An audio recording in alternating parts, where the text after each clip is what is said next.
Welcome to Investor in the Family Radio, a podcast dedicated to helping you make better investments in less time so you can live more life. My name is Brian Bain and I'm your host. You can find more shows and other valuable content at investorinthefamily.com.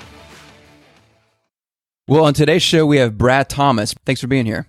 You bet, Brian. It's great to be back on your program again. Hey, well, always fun to have you here on the show. And Brad, as always, you've been producing lots and lots of great content recently, particularly on Seeking Alpha. And recently you wrote an article, My Oh My, the strongest REIT buy, focusing on Tanger Factory Outlet centers. Brad, do you mind giving us some background on that article and kind of what your thesis is on Tanger and why you see it as the strongest REIT buy? Sure. Well, first, let me, I want to remind you and the listeners, I decided to come up with this strong buy term, about a year ago. And, we had the typical, buy, hold, sell recommendations that everybody's familiar with. And we actually went to a trim recommendation too, a couple years ago when Realty Income hit $70 a share or something. So, but I decided that given the discounts, the growing discounts and disparity that we've seen in the REIT landscape in terms of valuation, that we thought it was critical to provide a little better messaging to our readers and subscribers and investors as it relates to how good a buy is it and how deep a discount. So I came up with this strong buy term. It's not that I created the term, but we started to use the term more and more. And we saw a growing number of companies that were deeply discounted. And by that discount, I'm referring specifically to when we go into our forecasting tools and we try to come up with our target pricing and where valuations stand today based on all the metrics that we cover in the REIT space. When we see a company that has the potential to generate 25% annualized returns, that's kind of our strong buy test. So it has to meet a number of, qualitative tests, but also it has to be, cheap, and by that, generate what we believe is kind of a realistic 25% annual return. And obviously all that's really earnings based. We're really looking strongly at the potential of that company to continue to grow earnings and their net income and of course their dividend. So as it relates to Tanger, we keep looking at the list of blue chips, or what I refer to as swans. That stands for sleep well at night. And Tanger just kept, jumping out. I mean, quarter after quarter and really month after month, Tanger just continued to, trade far below the peers in the mall sector and as well as the retail sector. And so obviously, that was the purpose of this article, is just to say, hey, this is our strongest conviction. We feel like this company is really trading at a massive discount compared to many of the other companies that we cover. So that was the purpose of that particular article. So let's talk about, and just again for background for people who haven't read the article yet, may not be as familiar with Tanger. What is Tanger Outlets and why are they so undervalued? Sure. So Tanger Outlets, ticker symbol SKT. Tanger is headquartered actually very close to me. I'm in South Carolina, and Tanger is based in North Carolina, specifically Greensboro, North Carolina. Company's been based there for a long time, and they were really what I consider to be, and I think the company as well considers to be the pioneer of the outlet sector. So the company is led by CEO Steve Tanger. Steve Tanger's father was really the founder of the company, and he really built one of the first pure outlet malls back over 25, 30 years ago, maybe even longer than that. And the company's Tanger has been public for around 24 years. The company has raised their dividend every year during that period of time, so 24 years in a row of dividend growth.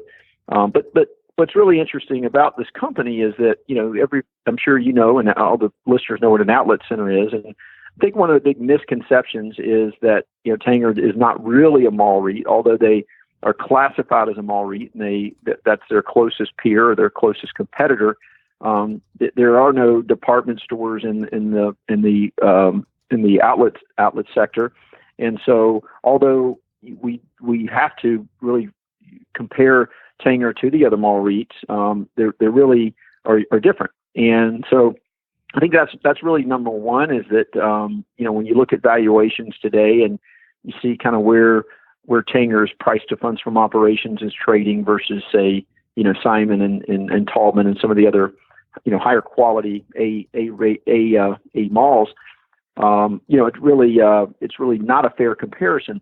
But I will say, I mean, it's Simon does own outlet centers, so they are I guess competitors in a way.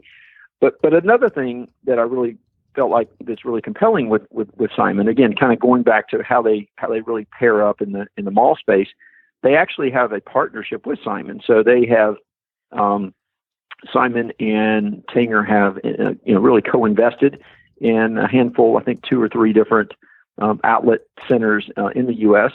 And also Tanger has a partnership with another Canadian REIT called RioCon. And so they do have very strong, mall partners. And I think that's really meaningful because in terms of, defending, I guess, the business model of Tanger, I mean, Simon and their Canadian REIT partner, they obviously have done their homework and their due diligence, and they know they wouldn't be investing alongside of Tanger if this were kind of a fly-by-night type of enterprise. So I think it's really critical to look really hard at what is the Tanger model. And even take that a little bit further. Tanger's outlets compared to, say, Simon Outlets or other larger outlet landlords, Simon has got a really a specialized model. They really focus on markets where there's a high degree of tourism. And so, I visited actually the last 3 grand openings they had. Now, they haven't had one in a while because development has really come to a halt. But I did visit last year the grand opening at Fort Worth, Dallas Fort Worth, which is a really great little interstate corner there. I can't recall the name of the interstate there, but it's really, really good, good real estate. Also, I visited the grand opening in Daytona Beach, again, a high tourism type of market, and as well as Savannah, Georgia, another interstate location, great real estate, a lot of tourism. And so when you look at the locations that Tanger has located, and there's about 44 of these properties now in the U.S. and Canada, many of these have been in markets where you're going to see a lot of tourism. So there's a high degree of entertainment value, in the Tanger experience. One other thing, Brian, I'll point out, and this really hits close to home. My family and I just visited Charleston a couple days ago for vacation.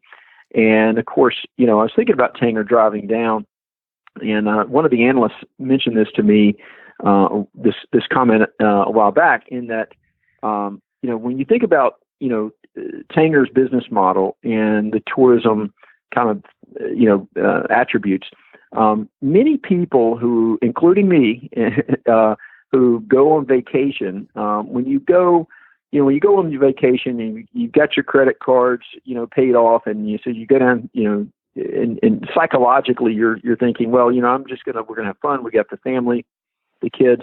So you're going to spend more money, and I can definitely attest to this. You're going to spend more money when you go to a tourist location, and because you just all of a sudden your defenses are down. You're just like, well, it's vacation. It's I'm going to go ahead and load up. So you go to the Nike store and you buy a bunch of shirts and what have you, and that's exactly what I did with my family. You kind of your guards are down when you're on vacation and you're traveling like that. So that's another kind of, I think, a strong advantage that Tanger has in locating these markets. The other thing I can tell you, Brian, because I've visited, not all the Tanger locations, but quite a few, especially on the East Coast, is that the company has really evolved. So when they started out, again, as a public company about 24 years ago, they built in some smaller towns. For example, there's a town fairly close to me called Boone, North Carolina. It's got a college there called Appalachian State University. It is a tourism market, but it's not a, it's certainly not Dallas Fort Worth or Daytona or Savannah. And when you go to that particular property, it's a nice property, and it's 97% leased. I think the last quarter I checked, good traffic, but you certainly don't see the amenities that you see with the Tanger projects today. And what I mean by amenities, I mean more great, grass space, more seating area, water parks, more entertainment, putt, free golf. And also the tenant mix has evolved over the years for Tanger. So it's not 100% apparel anymore. That's really where it started out. And now it's evolved into a really a more diverse mix of tenants, which includes quite a few number of restaurants within the outlet, but also in the out parcels that surround the outlet center. So it's really become more of a destination. A lot of entertainment value to the Tanger business model, and finally, as part of that evolution, and really to combat e-commerce and level the playing field, Tanger has invested in technology. So there's a Tanger app. You can save money if with a number of these companies when you shop there, and they've really tried to create a substantial digital marketing presence. Again, to bring these customers into these projects. So I think when you go to these projects, you can really appreciate better, what Tanger has been doing, and really part of that, what I call evolution of the business model that we've seen, really over the last decade or so, as the e-commerce battle has heated up. I'm really glad you mentioned the evolution in stores, because and I live in the Dallas-Fort Worth area, so I'm not in the area where that new store started, but actually south of Dallas-Fort Worth, there is about an hour or so an older Tanger outlet that I remember as a kid that was probably one of their first outlets. I mean, it has to be easily 25 plus years old. And my mindset of that one, it sounds like what you first described. And so whenever I hear Tanger, I think of that. And it was a very small, all clothing, kind of outlet type mall stuff, which when it opened was a big deal. But obviously over time, as malls and shopping diversified, it hasn't really kept up. But when you describe these newer stores, it sounds like an entirely different experience of Tanger than what I had in my mind growing up. So I'm glad you kind of spoke through that, because that makes a big difference as far as, especially in the retail space, when the theme in retail is always, they're getting dominated by e-commerce and Amazon. Knowing that you've got management of a REIT or a mall space that is actively keeping ahead of the game is helpful. Sure. Another thing, Brian, on that point, it's not so much that, Tanger's doing this because, they want to do it. They're really evolving because they have to. This is what it's in response to their tenants, to their really operating partners.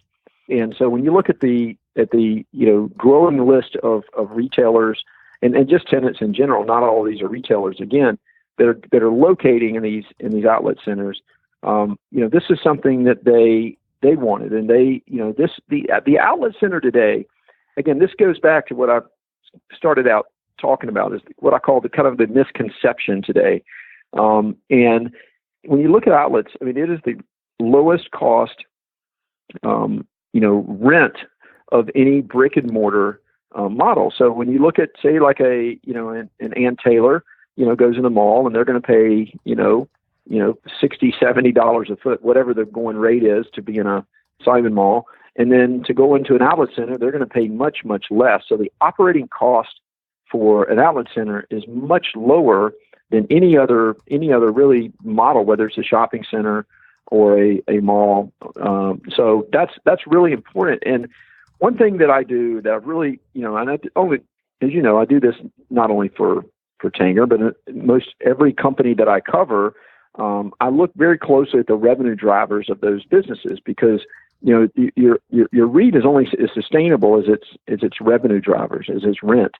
And so, going in and analyze, the top tenants that are located in Tanger's business, and many of these are publicly traded companies. So I actually go in and look at the Moody's research and see what these analysts are saying about Tanger and their overall profitability. Also, my daughter, Lauren Thomas, works retail at CNBC, and she's a great source, not only for me, but anybody who's listening. She's just does an excellent job covering retail.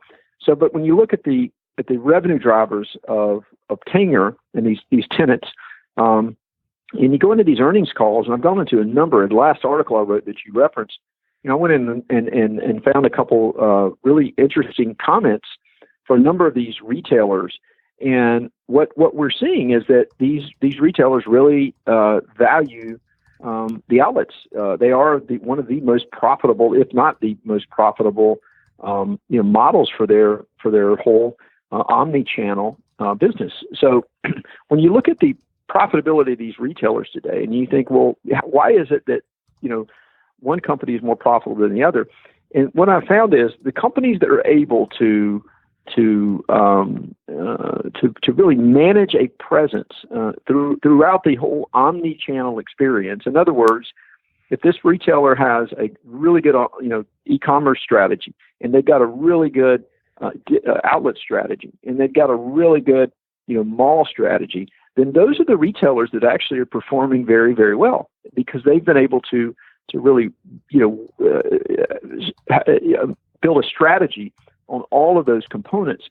Where we've seen the weakness are those companies that haven't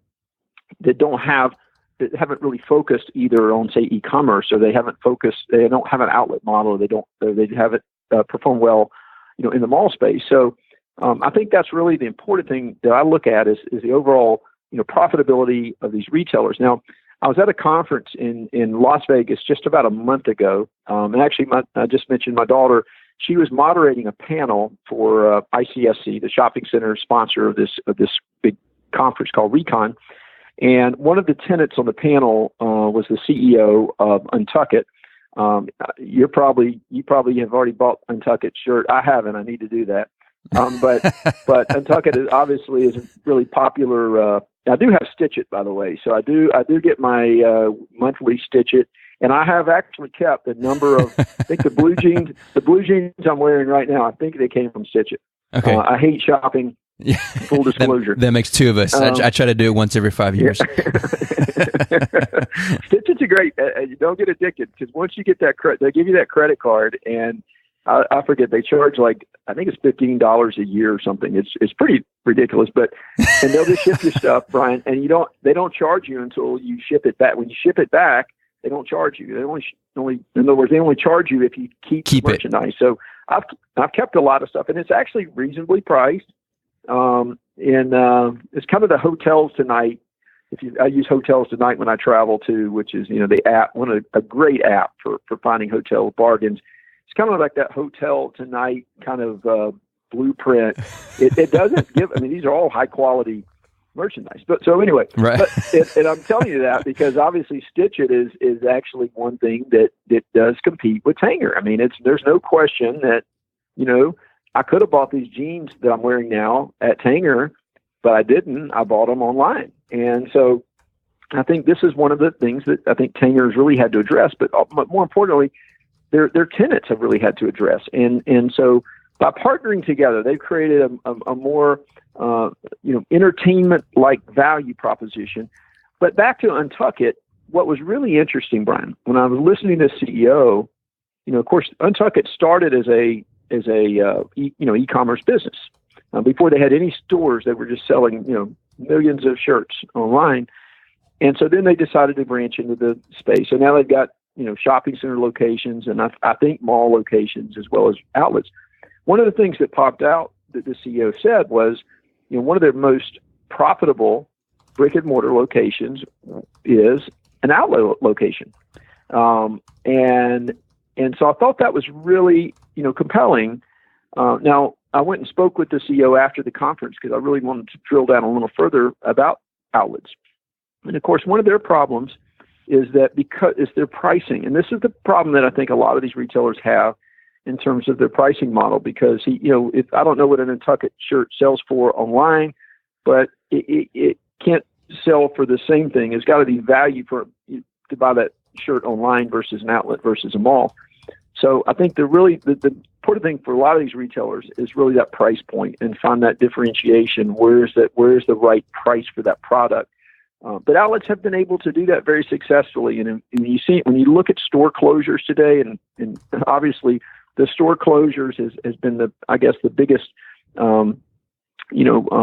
risk to the retail model today, retail REIT model. But many of these companies, Coach is a good example, who is closing stores, but they're closing their outlet. They're keeping their outlet stores, and so they're just that to me is a pretty compelling argument that this particular sector has value, and so the market just does not recognize, Brian, the value of Tanger, and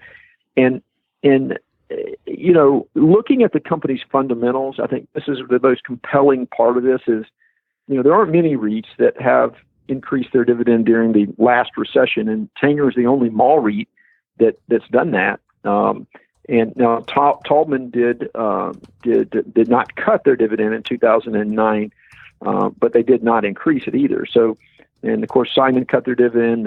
They actually issued shares. And most of the other mall REITs cut their dividend that were operating then. So Tanger's the only REIT that increased dividend in 2008-9. But more importantly, Tanger has increased that dividend every year for 24 years in a row, as I mentioned.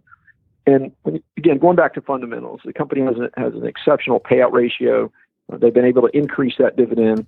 Obviously, the biggest thing that has concerned many investors, including me, is their NOI growth, how they've been able to manage grow their NOI, because obviously when you have, declining NOI like we're seeing with CBL in Washington Prime, that certainly, hurts your valuation. When you value a company and you apply a cap rate to the net operating income to derive at your net asset value, when you look at companies like CBL and Washington Prime, which have, eroding NOI, that certainly means the shares are not, as valuable today as they were, last month or last quarter or last year. So Tanger has been really mitigating through this cycle. There have been store closures. The company's really done everything in their power to maintain their occupancy, which they have. They never dropped below, I believe it's 96% occupancy ever. And again, to be able to mitigate through this cycle. So really, as I sum up the value proposition for Tanger, I mean, Brian, they're managing through this cycle, and this is a cycle that we have seen before in certain ways, but in other ways we haven't seen before. But I think there's no argument in my mind that the retail model, the shopping model as we know it today, which is going to a mall, a shopping center, an outlet center, is not going to go away. We're certainly going to continue to see that evolution. But in terms of Tanger's business model, I'm very confident that the company will be able to maintain their very strong metrics and their balance sheet, which of course is BBB plus. So they really have this investment grade, almost fortress-like balance sheet. So just a very compelling opportunity. And again, I think this is the company. The shares have come back a little bit here since I have not since I have been writing the article, but during that time, during the last 60 to 90 days, most of the retail REITs, especially the ones with strong buys like Kimco, for example, have really started to rebound. So I believe hopefully we're going to continue to see improvement, and I'd love to get Tanger back off the strong buy onto my buy list, which simply means that the shares are moving more into their normalized trading patterns. Well, a couple of things about that are really encouraging to me is because obviously the big thing in retail is the Amazon impact, and people will talk about Amazon, and that's why so many retail stores are legitimately being impacted, but a lot of them by perception are being impacted because of the concern of e-commerce led by Amazon. But I agree with what you said. People are not going to, we're still going to leave our houses. We're still going to want to go out and do things, and because of the experience dynamic, like we don't want to be inside of our house. We want to get out, We want to see people. We want to do things and have experiences. And with what you described, the evolution of the Tanger model is really helping create shopping experiences and mixing those with just other experiences, whether that be going out to eat, some kind of entertainment, and then you have shopping intertwined in that. That to me is a very compelling evolution, and I don't think that's going away, because I agree with you. And there's some things that, Amazon will continue to be really successful, and I have no doubt of that, and they'll continue to impact sectors and how we do things. But as long as companies like Tanger are able to evolve with that, I think that there's always going to be that demand for physical space. Again, I think there's a lot of sectors of retail, and I know you agree with this, that probably will continue to suffer, but companies like Tanger sound like they're poised to do well through that. Yeah, I agree. And, I spend a lot of time, Brian, as you know, talking with management and CEOs, CFOs, CIOs, anybody that'll talk to me. And, I've spent a lot of time with Tanger CEO and CFO over the years. And, I think one of the biggest things that concerns me with Tanger really has to do more with succession risk. I mean, and I've addressed this with the company, and other analysts have addressed this with Tanger as well. I mean, Steve Tanger is a great job. I mean, somebody told me years ago, if you put your name on your company, be ready, because it's all about, he's got his name on that company. So he has a lot of skin in the game. And it's important for him to continue with the legacy really that his father created. And I think, that's really what we've got. We've got a highly motivated management team. I have really, as many CEOs as I've, interviewed over the years, Brian, maybe with the exception of Deborah Cafaro at Ventas, Steve Tanger is one of the most disciplined, CEOs that I've ever met. Some people maybe consider him a little shrewd, and he is. So was the President of the United States. But I really believe that Steve Tanger is really brings a lot of value to this company, because it is really his company, and he is 100% aligned with investors, and obviously that dividend growth is an extremely huge indication of the alignment of interest that I see with the Tanger business model. But the only thing that really that surprises me, Brian, about this company is why hasn't Simon bought more shares in the company? Why hasn't Simon? And then maybe they have. I haven't seen any news of that. But or why hasn't Berkshire Hathaway invested in Tanger? Warren Buffett invested in Tanger, 15 or 16 years ago. So why doesn't Berkshire Hathaway make this investment? So, I don't know what's holding back really this institutional money with Tanger, other than it's the misunderstanding of the business model, perhaps. And I get it. I mean, I know that an outlet center, in Daytona Beach, if it were to go vacant, it's probably not that underlying real estate's not going to be worth the same as, say, an outlet center sitting across from the biggest mall in Miami. Right. So I understand that. I think that's certainly, I can't argue that point, but what I can argue is that, as long as that outlet center in Daytona, is leased, and as long as these tenants are generating, positive, NOI growth, then there's value in this business model. And again, there's been a slight erosion. We're in a cycle. I think we're working through this cycle.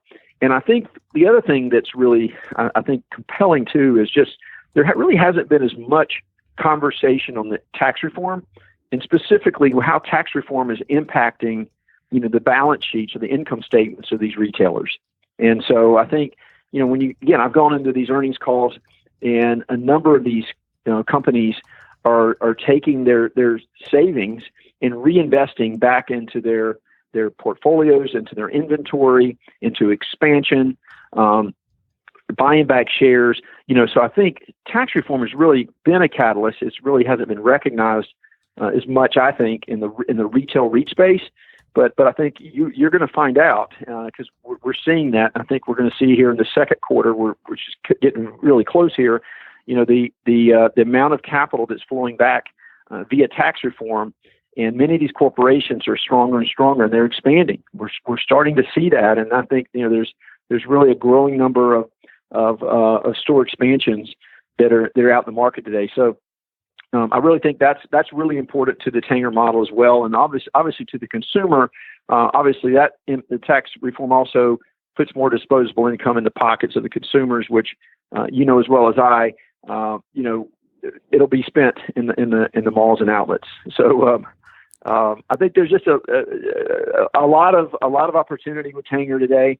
And again, I think at some point, I think the market will recognize it. And as I said, we've seen a pretty nice rebound over the last 60 days or so. So hopefully that momentum will improve. And I'm really anxious for some positive second quarter results. Well, Brad, as always, thanks for joining us today. You bet. The information and opinions contained on this podcast are for educational purposes only. The information does not consider the economic status or risk profile of any specific person. The information and opinions expressed should not be construed as investment trading advice and does not constitute an offer or an invitation to make an offer to buy and sell securities.